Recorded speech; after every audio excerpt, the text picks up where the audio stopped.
সূরা মুনাফিকুন। বিসমিল্লাহির রহমানির রহিম। রহমান রহিম আল্লাহ তাআলার নামে।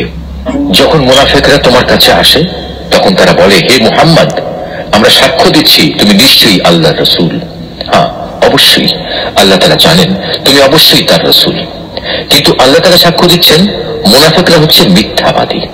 এরা তাদের এ শপথকে স্বার্থ উদ্ধারের একটা ঢাল বানিয়ে রেখেছে এবং তারা এভাবেই মানুষদের আল্লাহর পথ থেকে ফিরিয়ে রাখে।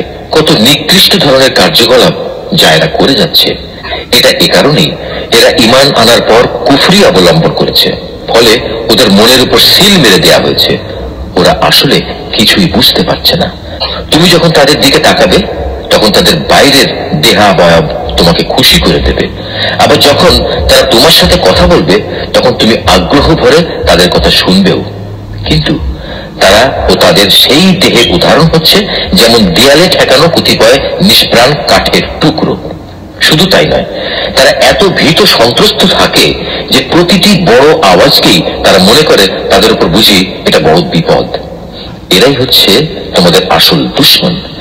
এদের থেকে তোমরা হুঁশিয়ার থেকো।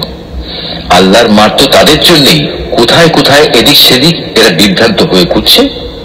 এদের যখন বলা হয় তোমরা আসো আল্লাহ রসুলের কাছে, তাহলে আল্লাহ রসুল তোমাদের জন্য আল্লাহর কাছে ক্ষমা প্রার্থনা করবেন।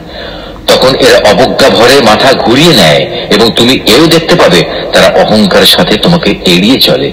আসলে তুমি এদের জন্য ক্ষমা প্রার্থনা করো কিংবা না করো, এ দুটোই তাদের জন্য সমান। কারণ আল্লাহ তাআলা কখনোই তাদের ক্ষমা করবেন না। আল্লাহ তাআলা কখনো কোন নাফরমান জাতিকে হেদায়েত দান করেন না।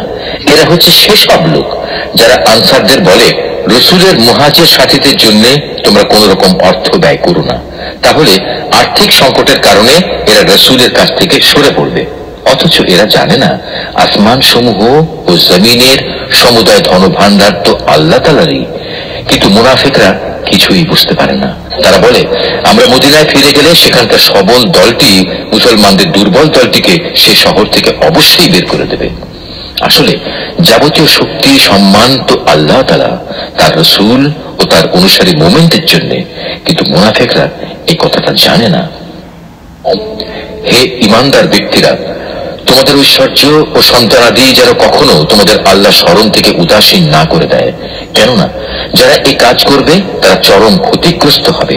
আমি তোমাদের যা কিছু অর্থ সম্পদ দিয়েছি তা থেকে তোমরা আল্লাহর পথে ব্যয় করো তোমাদের কারো মৃত্যু আসার আগেই। কেননা সামনে মৃত্যু এসে দাঁড়ালে সে বলবে, হে আমার মালিক, তুমি যদি আমাকে আরো কিছু কালের অবকাশ দিতে তাহলে আমি তোমার পথে দান করতাম এবং এভাবেই আমি তোমার নেক বান্দাদের দলে শামিল হয়ে যেতাম। কিন্তু কারো আল্লাহ নির্ধারিত সময় যখন এসে যাবে তখন আল্লাহ তাআলা আর তাকে এক মুহূর্ত অবকাশ দেবেন না। তোমরা দুনিয়ার জীবনে যা